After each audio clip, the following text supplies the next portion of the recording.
Olá, boa noite. Boa noite. Vaticano apresenta a mensagem do Papa para o segundo Dia Mundial dos Avós e dos Idosos. ONU diz que guerra na Ucrânia leva 6 milhões de pessoas a deixar a região do conflito. A expectativa para o evento Canção Nova Abraça São Paulo. Estudo da Fiocruz aponta que cuidados especiais com bebês de até 1 ano podem salvar essas vidas. Policiamento ostensivo nas ruas de São Paulo faz diminuir o número de roubos e golpes do Pix. Petrobras reajusta em 8,9% o preço do diesel nas refinarias. Comebol anuncia que vai endurecer penas contra o racismo. E a oração do terço que alimenta a fé e dá esperança aos fiéis. O Canção Nova Notícias está começando.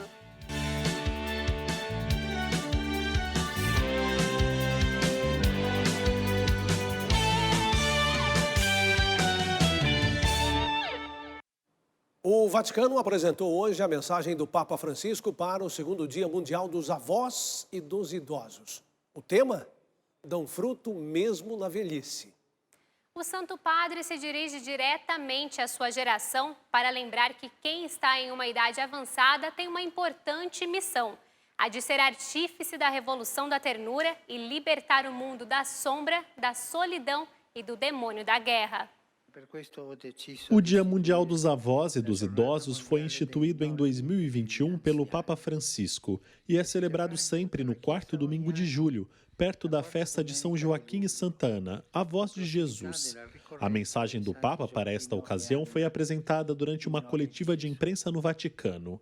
O cardeal Kevin Farrell, prefeito do Dicastério para os Leigos, a Família e a Vida, destacou que no texto Francisco não esconde as dificuldades que a velhice traz, tanto na vida individual como social.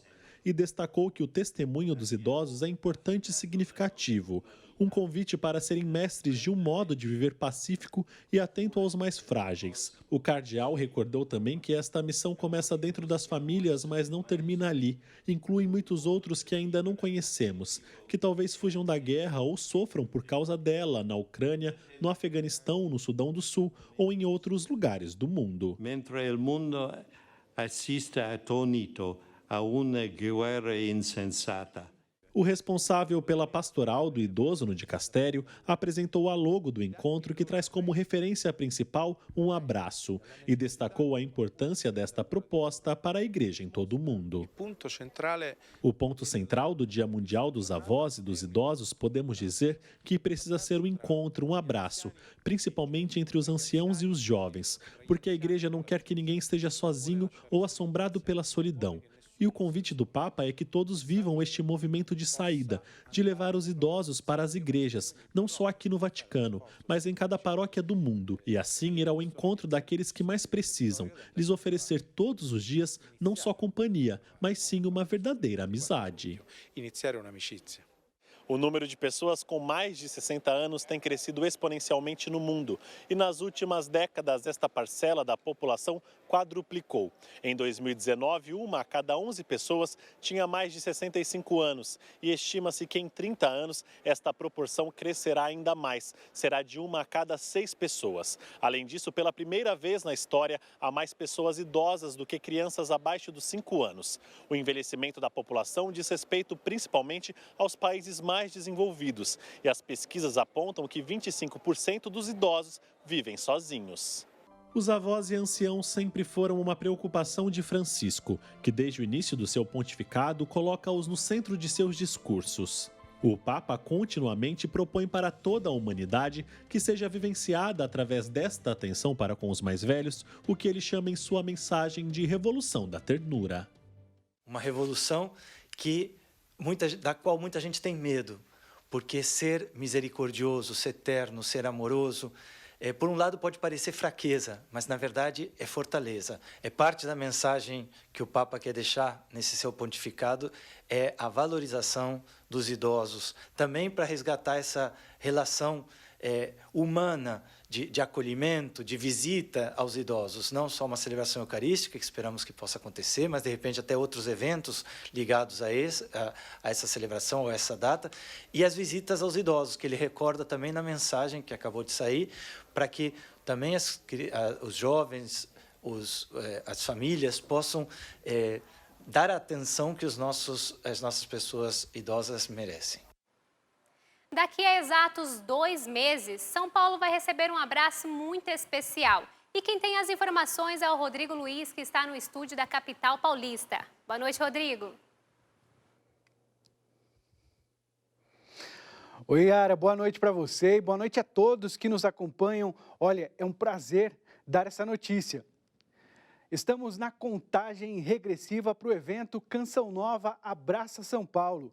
Nesses 2 anos, tivemos o evento em formato online para todo o país, alcançando inclusive outras nações. Mas nada como aquele abraço presencial, né?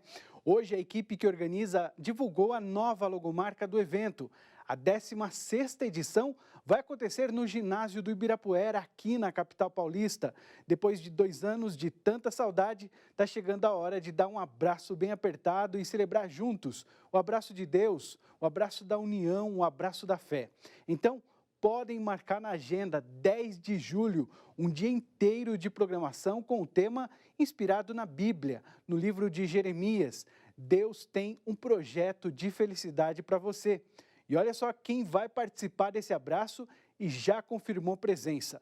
O cardeal Odilo Scherer, o Eto e a Luzia Santiago, padres Adriano Zandoná e Bruno Costa, além de Márcio Mendes, Dauana Salles e Tiago Tomé.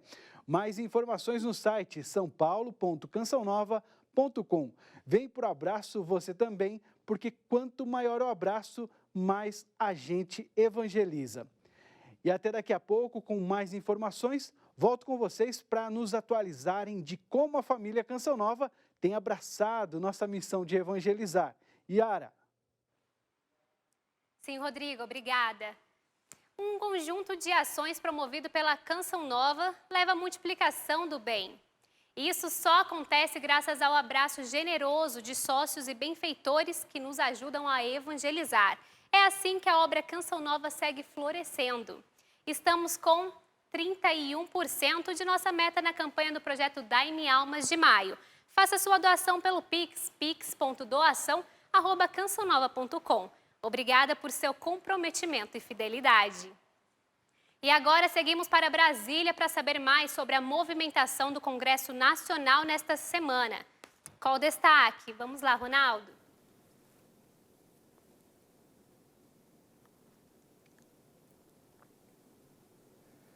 Olá, muito boa noite a você e a tanta gente que nos acompanha. O destaque é que o Palácio do Planalto e a Advocacia Geral da União se manifestaram hoje sobre o indulto concedido ao deputado Daniel Silveira, do PTB do Rio de Janeiro. O comunicado enviado ao Supremo Tribunal Federal diz que o perdão foi constitucional. A repórter Aline Menezes tem mais informações sobre essa e outras atualizações do dia. Oi, Aline, boa noite.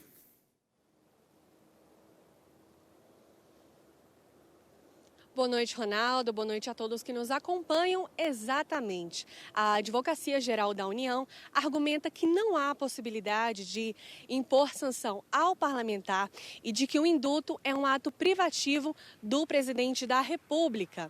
O perdão foi concedido pelo Bolsonaro ao deputado depois dele ter sido condenado pelo STF à prisão em regime inicial fechado devido a pronunciamentos contra o Supremo. O comunicado foi enviado em resposta ao pedido feito pela ministra Rosa Weber. Ela é relatora de 4 ações impetradas na Corte por partidos políticos para suspender o decreto presidencial. Outro assunto é que a Câmara dos Deputados instalou hoje comissão externa para acompanhar denúncias de violações de direito a indígenas da terra Yanomami. A comissão terá 13 membros e será coordenada pela deputada Joênia Wapichana. A decisão foi tomada depois de relatos de que uma menina de 12 anos teria morrido devido a abuso sexual por garimpeiros na comunidade Aracaçá, em Roraima. A Comissão dos Direitos Humanos estará na comunidade. A Comissão dos Direitos Humanos do Senado e da Câmara estará na comunidade amanhã e quinta-feira para acompanhar as investigações. Ronaldo, eu volto com você. Uma ótima noite. Obrigado, Aline. E agora vamos falar sobre o Enem. As inscrições para o Exame Nacional do Ensino Médio começaram hoje e seguem até o dia 21 de maio. O pagamento este ano também pode ser feito via Pix ou cartão de crédito. As provas serão aplicadas nos dias 13 e 20 de novembro e as inscrições podem ser feitas na página do participante no site do INEP. O valor custa R$ 85. A ONU informou que quase 6 milhões de pessoas saíram da Ucrânia desde a guerra iniciada pela Rússia. Países europeus são os mais procurados pelos refugiados. A crise de refugiados é a que mais cresce desde a Segunda Guerra Mundial. As nações europeias têm mostrado solidariedade. Além dos alojamentos de emergência, muitos são acolhidos de forma barata ou gratuita em casas particulares. A maioria mulheres, idosos e crianças. O número de ucranianos que fugiram da guerra se aproxima de 6 milhões, de acordo com as Nações Unidas. Para o secretário-geral da ONU, esta tragédia demonstra que a guerra é algo sem sentido. De acordo com Guterres, é impossível conhecer refugiados e não se emocionar com suas histórias. Os refugiados têm procurado os países europeus mais próximos, incluindo Moldávia, Romênia, Polônia, Hungria e Eslováquia. A Moldávia é o único país europeu que não é membro da União Europeia e a presença de refugiados agravou sua crise econômica. Em visita a Chisinau, capital do país, Antônio Guterres fez um forte apelo à comunidade internacional, dizendo que é preciso dar apoio maciço à Moldávia e corresponder à sua generosidade. O presidente ucraniano Volodymyr Zelensky pediu hoje à União Europeia o envio de mais apoio militar e o embargo ao petróleo russo. De acordo com ele, por uma questão de liberdade, os países europeus deveriam se livrar da energia russa e ressaltou: proteger a liberdade tem seu preço. E agora a gente retorna a Brasília para saber mais informações sobre o aumento do preço do óleo diesel. Ronaldo retorna conosco. Ronaldo, contigo. Pois é, exatamente. Essa nova alta no preço do diesel preocupa os caminhoneiros. Esse valor também pode ter impacto no preço dos alimentos e dos transportes. A política de preços da Petrobras é atrelada ao mercado internacional. E uma das soluções apontadas é o corte nos impostos estaduais. A nova alta no preço do diesel preocupa os caminhoneiros. O presidente da Associação Brasileira de Condutores de Veículos Automotores, ABRAVE, disse que a alta tem forte impacto no setor e pode provocar novas paralisações da categoria. Gente, não podemos ficar quietos. Eu conheço e sei quanto vai impactar na mesa do trabalhador. O valor do reajuste foi de quase 9%, com preço médio a partir de R$ 4,91 nas refinarias. O valor pode ter um impacto nos preços dos fretes e, por consequência, nos transportes e nos alimentos. O impacto será sentido no bolso dos consumidores, ao consumir produtos e serviços, ao consumir alimentação e ao manter o seu padrão de vida. Tem que encher, eu já cheguei aqui no amarelo, tem que fazer o quê? Tem que pôr o diesel, caro. No Congresso Nacional, várias propostas foram aprovadas e outras estão em discussão para tentar barrar a alta no preço dos combustíveis, mas nenhuma conseguiu evitar os aumentos seguidos nos valores. A Petrobras segue a cotação no mercado internacional e, para não ficar com prejuízos, repassa parte dos reajustes aos consumidores. A única coisa que a Câmara pode fazer é tentar congelar o valor do imposto estadual agora. O governo federal já fez a parte dele, reduziu os impostos federais no máximo e agora falta os governos estaduais abrirem mão um pouco desses impostos também e ajudar o povo brasileiro. O presidente do Sindicombustíveis do DF, Paulo Tavares, lembra que a Petrobras não repassou integralmente os reajustes do mercado. A defasagem hoje no diesel é de R$ 1,30. Com a retirada desses 41 centavos, amanhã a defasagem passa a ser de 90 centavos. Mas ainda temos a gasolina, que está com uma defasagem hoje de 70 centavos. Ou seja, O combustível está mais caro lá fora do que dentro do Brasil. A composição no preço dos combustíveis é feita com a soma dos valores cobrados das refinarias, mais impostos federais, estaduais e o lucro do proprietário do posto. O governo federal já abriu mão do imposto federal e zerou o PIS/COFINS cobrados no diesel e no gás de cozinha. 60% de todo esse valor vai para a Petrobras pela produção e refino. 18% fica na distribuição, os postos de gasolina. 12% vai para o governo estadual porque o diesel está isento de impostos federais e 10% para os fabricantes de biodiesel, porque se mistura biodiesel ao diesel. Isso fará com que o preço do diesel no posto chegue por volta dos R$ 7,00. E o governo federal vai monitorar a qualidade da assistência cardiovascular no Sistema Único de Saúde. Um repasse financeiro será feito aos hospitais que tiverem um bom desempenho. Para avaliar a qualidade da assistência cardiovascular ofertada pelo Sistema Único de Saúde e reduzir a mortalidade por doenças do coração, o Ministério da Saúde lançou hoje o QualiSUS Cardio. Na prática, o programa vai criar um ranking entre os 215 estabelecimentos de alta complexidade cardiovascular que aderirem ao programa. Os hospitais que cumprirem as metas do programa serão premiados com um incentivo financeiro por parte do governo, que vai investir mais de 432 milhões de reais no programa e em ações complementares ligadas à cardiologia no âmbito do SUS. Adultos do sexo masculino com mais de 60 anos são os mais afetados pelas doenças cardiovasculares no Brasil.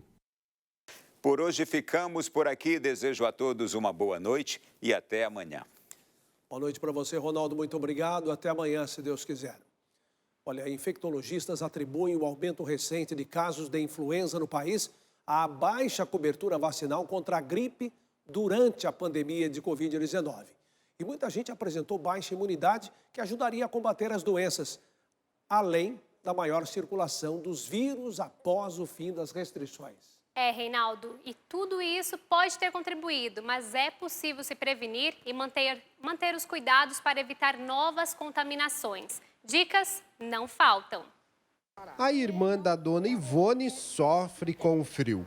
Toda hora tá resfriada a mulher. Toda hora. É uma tosse, uma catarreira, uma resfriado. Eu falei, mas Isaura, o que é isso, minha irmã? Mas com ela a gripe não tem chance.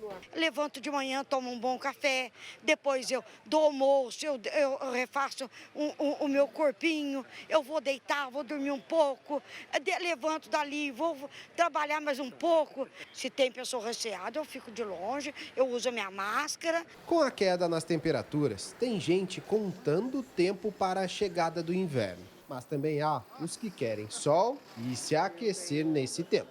Só que nessa época não tem jeito. Garganta, coriza, né? E rouquidão, tosse. Tá com dor de cabeça, dor no corpo, né? Fico com coriza também, dor de garganta, nariz entupido.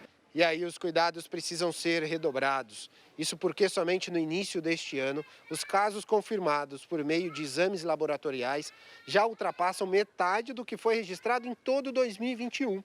Segundo o governo federal, de janeiro a dezembro do ano passado foram registrados 10.005 casos. Só entre janeiro e março de 2022, os casos já chegam a 5.686. Nos casos em que se apresente numa doença mais severa, ao procurar o atendimento, ou seja, num pronto-socorro ou no seu médico de confiança, esse médico, através do exame clínico, ele possa solicitar exames, principalmente o exame relacionado ao coronavírus, para que se descarte ou não essa enfermidade. E a prevenção pode ser feita de várias formas. A minha prevenção seria a vacina. Depois, sim, um remédio caseiro, então o próprio médico. Agasalha um pouquinho e toma bastante água, líquido. Ventilar os ambientes, né? Fazer com que os ambientes fiquem com as janelas abertas, renovando aquele ar de um ambiente. E se o frio dá aquela preguiça e esses probleminhas todos aí, tem gente que gosta e fica contente. A Marilda viu as vendas na barraquinha subirem. Ajuda muito, né? Porque geralmente, né, no frio, a pessoa procura mais do que no calor, porque no calor a pessoa anda mais à vontade, né? Agasalhar faz muito bem à saúde. Pois é, olha, o clima vai continuar fresco nesta quarta-feira. Na madrugada de hoje, as temperaturas ficaram em torno de 15 graus em vários municípios daqui do Sudeste. Yara, conta pra gente, diz aí pra gente como é que vai ficar o tempo amanhã. Reinaldo, para esta semana ainda há expectativa de queda mais acentuada das temperaturas por causa do avanço de uma frente fria nessa quarta-feira que pode provocar chuva na região. São esperados mínimas de 15 graus em São Paulo, 13 em Belo Horizonte, 17 graus em Vitória e 16 no Rio de Janeiro. A queda de temperatura será uma realidade também no sul nos próximos dias. Com o avanço da massa de ar frio e seco, as variações ficam entre os 15 e 20 graus. Em Porto Alegre, 17 e 22 em Florianópolis, 14 e 20 graus em Curitiba. A chuva deve cair entre o norte do Rio Grande do Sul até o Paraná. O sol aparece e inibe a formação de chuva no leste do Mato Grosso, em Goiás e no Distrito Federal. Nas demais áreas, o sol pode vir acompanhado de pancadas de chuva, sendo mais forte em Campo Grande. O sol também vai aparecer em áreas do Nordeste, deixando o interior da região mais quente e abafado, com máximas que atingem os 28 graus em Salvador e 30 graus em Teresina. A chuva vai cair mais forte entre o Rio Grande do Norte e o Maranhão. Já no norte, a chuva aumenta no Acre e no oeste do Amazonas, podendo alcançar 12 milímetros de acumulado de chuva no Amazonas e 16 no Acre e também no Pará. De volta ao nosso estúdio em São Paulo, Rodrigo Luiz tem informações que podem ajudar a salvar vidas, especialmente dos mais frágeis. Rodrigo? Isso mesmo, Yara, estamos de volta agora com um alerta da Fiocruz. Uma recente pesquisa mostrou que 20 mil mortes de bebês até um ano podem ser evitadas. A falta de cuidados básicos, como amamentação e vacinação, podem impactar nesse número. Nossa equipe mostra como essa idade de crianças merece cuidados especiais. 2 em cada 3 mortes de bebês de 0 a 1 ano poderiam ser evitadas. Essa é a conclusão do estudo do Observatório da Infância, desenvolvido pela Fiocruz. O Brasil ele foi um dos poucos países a atingir os Objetivos de Desenvolvimento Milênio de 2015, em redução de 50% da taxa de mortalidade infantil. Mas desde 2016 a gente vem observando uma estabilidade das taxas de mortalidade infantil. Neste período, segundo a pesquisa, as taxas de mortalidade infantil não reduzem, especialmente nos primeiros 28 dias de vida, e principalmente nas regiões norte e nordeste do Brasil. E cerca de 40% desses bebês morrem logo ao nascer ou no primeiro dia de vida. 40% do total de óbitos infantis evitáveis poderiam ser mitigados ou resolvidos por uma adequada atenção ao pré-natal. E grande parte desses problemas com bebês de 0 a 1 ano acontecem por falta de cuidados básicos, como a amamentação e a vacinação. Esses cuidados geralmente são feitos na atenção básica, nas consultas nos postos de saúde.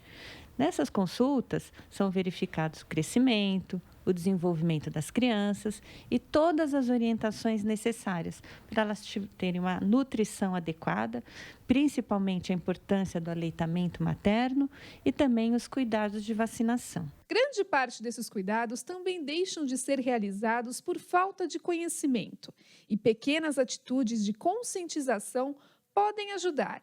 A Pastoral da Criança de São Paulo, por exemplo, leva através de líderes comunitários esse conhecimento às famílias mais carentes. A Pastoral da Criança tem um trabalho de estar acompanhando pelo menos os 1000 dias da criança, que compreende a gestação, o primeiro ano e o segundo ano da criança, esse desenvolvimento, O assunto agora é segurança. Aqui em São Paulo, uma força-tarefa contra roubos de celulares e golpes do Pix começa a dar os primeiros resultados.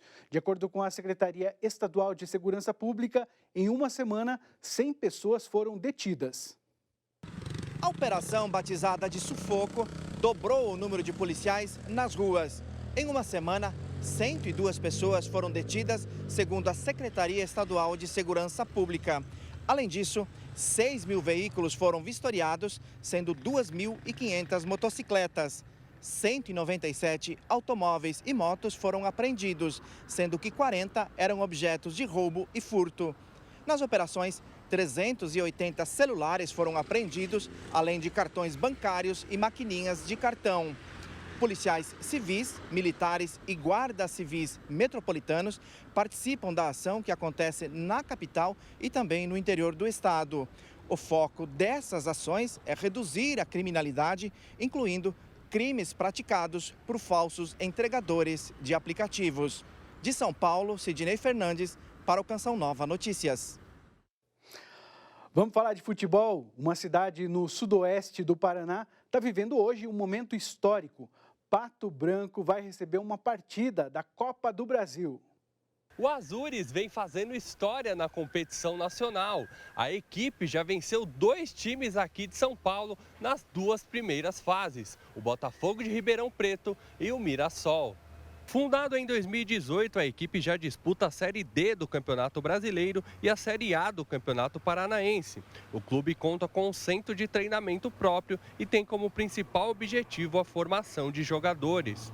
Para acompanhar os primeiros jogos da equipe na Copa do Brasil, os moradores da cidade, com cerca de 80 mil habitantes, se reuniram em uma praça. Na terceira fase, o clube arrancou um empate sem gols com o Bahia no jogo de ida em Salvador. Houve uma grande mobilização para o jogo de volta. A equipe precisou instalar arquibancadas móveis em seu estádio, já que a CBF não permite jogos da terceira fase em locais com capacidade inferior a 10 mil espectadores. Com as novas estruturas, o estádio Os Pioneiros atingiu a capacidade exigida. É um jogo histórico, para o clube, um momento histórico para a cidade, para a região, do sudoeste do Paraná, para o oeste de Santa Catarina. Pela primeira vez aqui no sudoeste do Paraná, a ter um jogo dessa magnitude, ter uma equipe que hoje não está na primeira divisão, mas joga a Série B e é líder da Série B, que é o Bahia. Então é um momento de muita euforia, muita expectativa. Às 8h30 da noite, o Azures recebe o Bahia em seu estádio. Quem vencer, avança para as oitavas de final da Copa do Brasil. Um novo empate leva a decisão para os pênaltis. De São Paulo, Flávio Rogério, para o Canção Nova Notícias. E no combate à discriminação no futebol, a Conmebol anunciou que vai endurecer penas contra o racismo. Depois de registrar 7 atos de racismo nos jogos, a entidade prometeu esta semana punições para jogadores, torcedores e instituições. As penas variam de 5 jogos a $100 mil, equivalente a mais de R$500 mil. Jogos também podem ser disputados com portões fechados. São essas nossas informações. Amanhã, logo cedo, tem Canção Nova Notícias, edição da manhã, após o programa Sorrindo para a Vida. Boa noite para vocês, Reinaldo e Yara. Estamos de volta com um olhar especial sobre a Terra Santa, justamente para falar das atividades que o comissariado realiza na Ilha do Mediterrâneo, uma das mais antigas do mundo. O Comissariado da Terra Santa em Malta é um dos primeiros nascidos na ordem. Em 1636, o comissário da época conseguiu comprar um pequeno prédio ao lado do convento franciscano de Valeta. Esta casa tornou-se a hospedaria da Terra Santa. O objetivo não era apenas ser uma sede para o comissariado, mas também um lugar onde pudessem ser acolhidos os missionários franciscanos que vinham ou partiam para a Terra Santa. Devido à sua localização perto do porto, a hospedaria logo se tornou o centro de inúmeras atividades e um ponto de descanso para os viajantes missionários, que comprovam as muitas lembranças deixadas pelos frades de passagem. Nossa igreja em Valeta, Santa Maria de Jesus, foi nomeada por um documento que temos de 1730 como Paroesia Omnium, que significa Paróquia de Todos. Existem 67 comissariados da Terra Santa no mundo em 60 países. Sua tarefa é apoiar o trabalho da custódia da Terra Santa com peregrinações, conferências e a coleta da Sexta-feira Santa, além de outras iniciativas particulares em vários contextos. Frei Anthony Chirkop é comissário da Terra Santa em Malta, sua pátria, há 19 anos. Ele esteve na Terra Santa como peregrino, como guia e depois como estudante. A primeira coisa é minha paixão pela Terra Santa. Sou verdadeiramente apaixonado. E então, através dos cursos que fiz, pude conhecer muito melhor como é a Terra Santa, o que é a Terra Santa. Eu a considero minha segunda casa. Estendendo-se para o Mediterrâneo, que sempre foi uma ponte natural entre o Ocidente e o Oriente, a ligação de Malta com a Terra Santa é verdadeiramente especial. Eu sempre digo que Malta poderia ser considerada como parte da Terra Santa, também devido à presença do apóstolo Paulo, que fez com que o arquipélago se tornasse um ponto de apoio para a difusão da palavra. Pela difusão da palavra.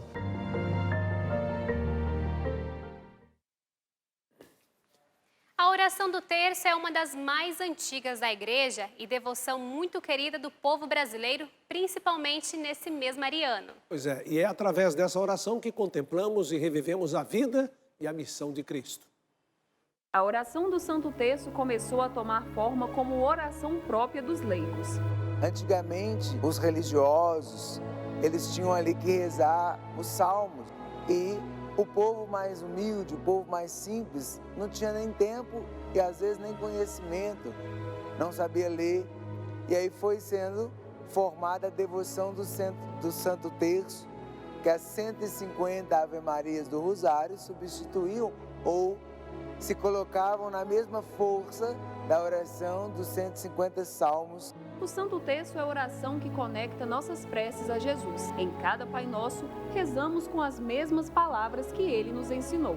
E em cada Ave Maria, reconhecemos o maior milagre da nossa história. Muitas pessoas acham que na oração do Santo Terço estamos rezando para Maria. Mas, na verdade, estamos rezando com ela, já que somos convidados a contemplar e meditar os momentos mais importantes da vida de Jesus. E é ela quem nos aponta o caminho para o Filho. Quando a gente olha Nossa Senhora, ou Jesus está no ventre ou no colo dela.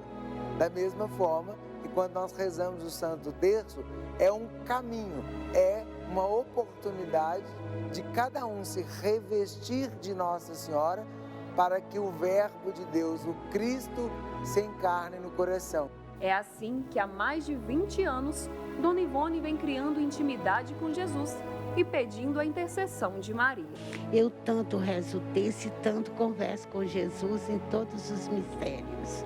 Que às vezes eu rezo para mim, às vezes rezo para uma pessoa que está doente. Com a oração do Santo Terço, recordamos a nossa salvação. Nós estamos meditando nos mistérios centrais da nossa salvação. Desde o nascimento, sua vida pública, o caminho do Calvário, o lugar da nossa salvação e a grande vitória da ressurreição. E lembrar que a oração vai muito além da repetição das palavras. Na vida, nada se repete. Cada minuto, cada segundo, cada hora são sempre novos. Dizer Ave Maria no Santo Terço, cada uma é uma única Ave Maria. Cada vez que nós estamos pronunciando, nós estamos deixando que o Verbo se encarne em nós. Aliás, meditar o terço é muito bom, faz bem e nos conecta mesmo, como disse na reportagem Gabriele, com Deus. Você costuma rezar o terço? Com certeza, Reinaldo, é importantíssimo. E o Canção Nova Notícias termina aqui. Reveja as reportagens no site noticias.cançãonova.com. Assista daqui a pouco às 8 horas ao programa Pra Ser Feliz, com o padre Adriano Zandoná. E às 9h30 tem Gente de Fé. E às 10h30, PHN ao vivo. Uma ótima noite a você. A gente se vê amanhã. Boa noite. Paz para você.